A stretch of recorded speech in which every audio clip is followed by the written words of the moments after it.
The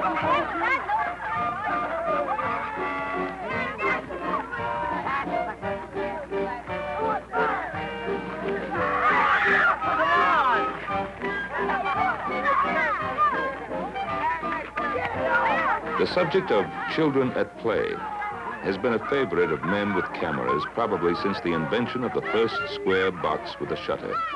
Children had to stand still in those days, and they've been a favorite subject ever since, in still pictures, in motion pictures, in magazines and toothpaste commercials.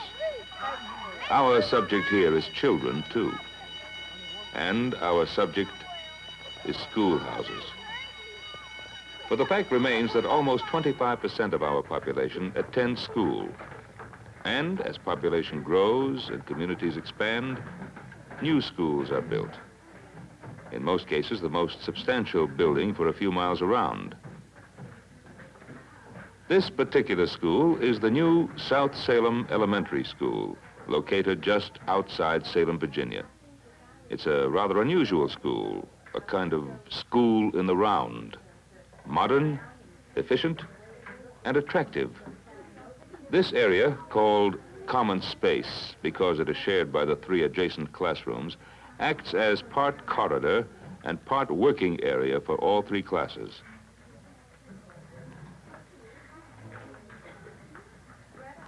This is a practical feature that makes this school design particularly sensible.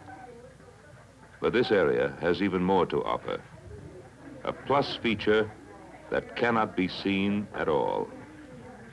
It is also a fallout shelter, designed into the building, an integral part of it, and all above ground.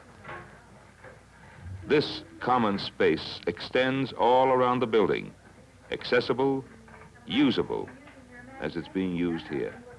This is not an example school in the sense that it was a pilot study by the government to test the feasibility of building schools with shelters. No, not at all.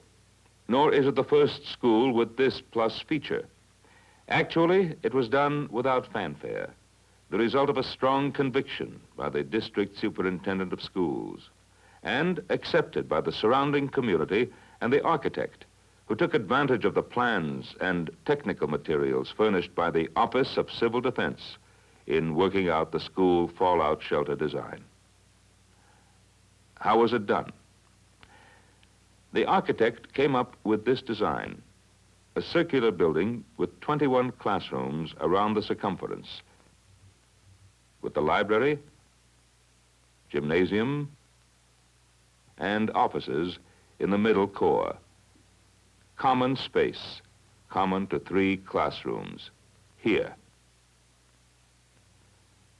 The technique for designing fallout shelter space into a building is called slanting. Basically, it means taking advantage of the space that can be found in almost all structures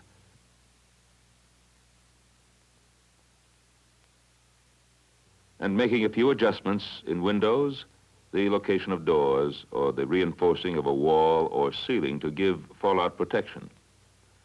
In the South Salem School, it amounted to adding extra thickness only to the ceiling of this area.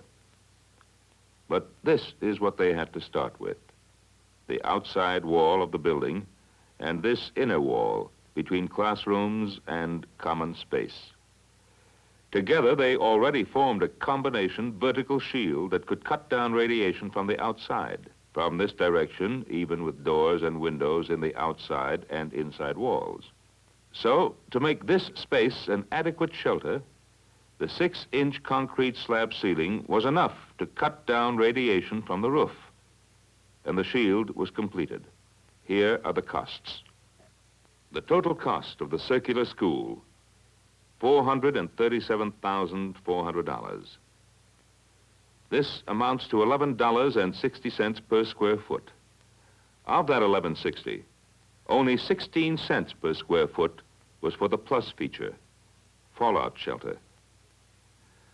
The most important figure: how many students can it protect? The 450 now in the school and more. What can you do?